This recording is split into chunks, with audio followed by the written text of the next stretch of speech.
it's John and Mike, brew-dudes.com, and it's our beer exchange number 40. I can't believe we hit this milestone. I'll probably be even more out of my head when we hit number 50. But yes, it is the 40th time we've gotten someone who's watched our videos send us beer, their homebrew beer, and have us taste it on camera, and we can talk about it because, hey, that's what we do. This is coming from Mark out of Colorado in the United States of America. And he sent me a whole bunch of information. Great guy. I think you're going to like the story. He started brewing in 2010, just a couple batches, then took off a few years because he found a wife who's not a beer drinker, and then also found kids. Yet another excuse. Got back into it since they bought a house last August, and he inherited an awesome basement bar, kegerator, dispensing system. So a wife that doesn't drink, so okay, no beer brewing. Yeah. But then you have kids, it's like, I gotta stop brewing beer. Well, and I think he also inherited some sweet situation with his new living quarters. So, you know, since this quarantine thing has been happening, he's been spreading cheer through beer, which is what we've been doing as well. So I love that. Thank you. He does say that little does his neighbors know that they are going to be future patrons of a dream brew pub of his. But for right now, he is an engineer by day, brewer, and Brew Dudes washer by night. Cheers to you. I'm glad that he can fit us in. All right, so he sent us 3 beers, a Kölsch, a Saison, and unfortunately, he writes unfortunately, because we've trashed on it, a New England IPA. So it's not unfortunate. It's not unfortunate. We just say, like, I think we've actually put in our videos, like, sorry, another New England IPA. But anyway, he says he gave us ingredients. He also said no water treatment other than whole house carbon filtration system and water softener. Well, he's out there in Colorado, so he's got that Rocky Mountain water going for him. You betcha. All beers are kegged and then bottled using Mike's infamous picnic tap method. Wow, okay. Tremendous. So we're gonna taste the Kölsch, which Mike is tasting right now. Yeah. I can talk about it a little bit. It was brewed back in June 30th of 2020. It's a brew in a bag, 3-gallon batch. He did a 60-minute mash, 60-minute boil. The grain bill was 46% Bohemian Pils, 46% German Pils, and 8% Cara Pils. For hops, he used Hallertauer at both 60 minutes and 15 minutes left to go in the boil. He also used half of a Whirlflock tablet, which the clarity does speak to that. He also used a teaspoon of yeast nutrient. His starting gravity was 1043, final gravity was 1010. So ABV was 4.3%.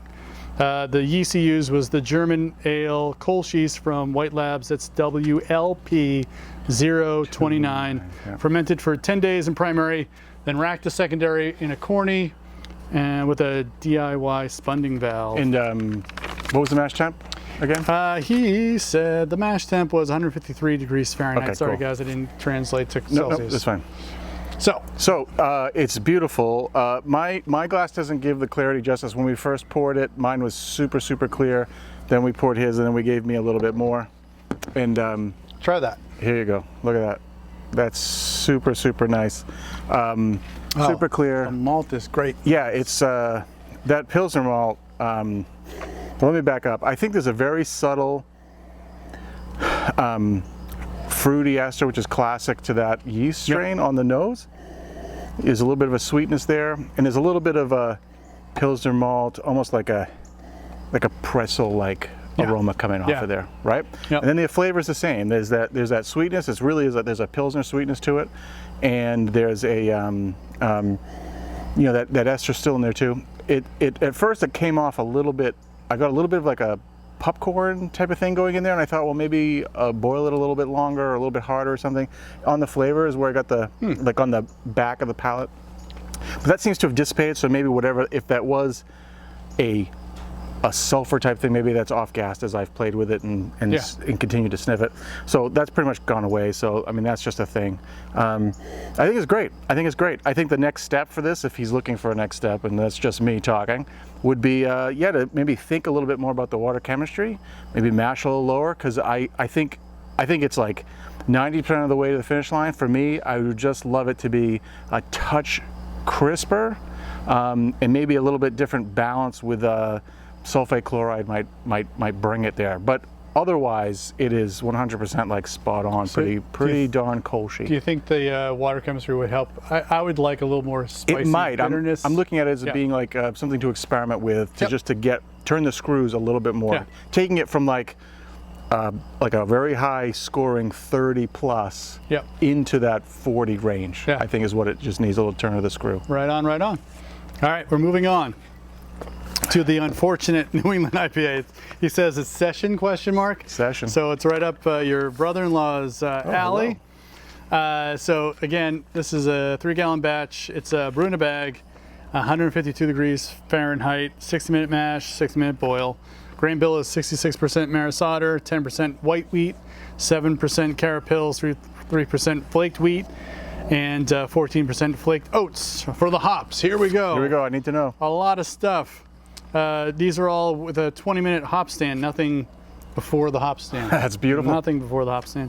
He has Idaho 7, Cascade, Chinook. These are all the 20-minute hop stand.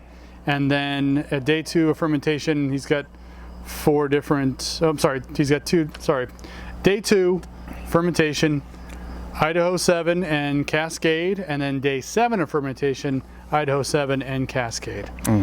The yeast was Imperial Yeast A38 juice. Yes. Fermented for 10 days in primary, and then racked to corny carbonated at 15% PSI over 5 days. Original gravity, a respectable 1042. I ripped it, sorry, I didn't do that. 1042, excellent. How dare you? Nope, 1042, and final gravity 1010. ABV is estimated 4.2%. Well, it should go without saying that I'm going to appreciate that tremendously. Yes, right? I think that's the way great, and I think that this is yet another example of being able to get a very nice, fruity, juicy hop character presentation in a low alcohol beer.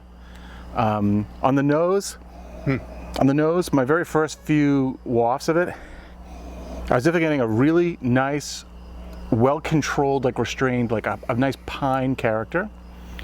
And I thought maybe there is some Chinook or something like that in there, so it's nice so there's some nice pine there, and then there's a classic aroma that's hitting like that part of my brain stem that's very familiar, and that has to be the Cascade. Then there's a subdued overall fruity thing, which I have to assume is just the Idaho 7, right? And it's got a satisfactory amount of haze to it. In my opinion, not that that's super important. Satisfactory amount of haze. The mouthfeel it's pretty smooth. It's pretty soft. And then that flavor profile carries through. I get like on the retro nasal, after the swallow, I get like a little bit of like that classic juicy fruit gum, is what receptors are firing for me. Yeah, this is a nice drinker. Lots of American hop, citrus flavors and aromas coming off of this. And I'd also add that there is none of that raw hop bite. No, not at all. Right? No, so this is hitting on some pretty high notes for me in terms of the check boxes. This is something that, especially at 4.2%, easily sit down and drink a couple pints of this and not worry about it at all. And fully enjoy it. Yeah, Idaho 7 is something I haven't really played with a lot yet, but it's coming. But after this, I don't know if I need to, because this is telling me everything I need to know. I think it's beautiful. There's always a smash beer that can be made. There's always a smash beer that can be. I mean, we thought we knew Nelson Sauvin, but we didn't. Great. Yeah, great beer. This one's really great too. Yeah, it's good. Yeah, I don't know if I mean, for the hops you use, I think they express themselves really well. I would say this is a great American pale ale. Yeah. I don't think you need to say, you can say it's a little hazy, but I think even in this day and age, you can get away with saying it's an American pale ale, have a little bit of haze. Yeah, this is a New England pale ale is what you could call it. Say. Or even just like, I just think that with the alcohol and the hop forwardness of it, you can get away without giving it some kind of weird session name or whatever it is. Yeah, absolutely. Just call it what it is, which is good. There you go. A good pale ale. This is hop forward good. Yeah. So, I think this was a successful beer exchange for sure. Appreciate the 2 beers. We'll probably have the Saison later on, just because we could be here like making an hour-long video and like talking about how we could. Yes. How would you do it differently? Like, what kind of other feedback can we give it? But anyway, appreciate the beers. We always appreciate the beers. Mark from Colorado, thank you so much. I love the story and love all the detail, and we'll make sure we put it along with the video as we post it.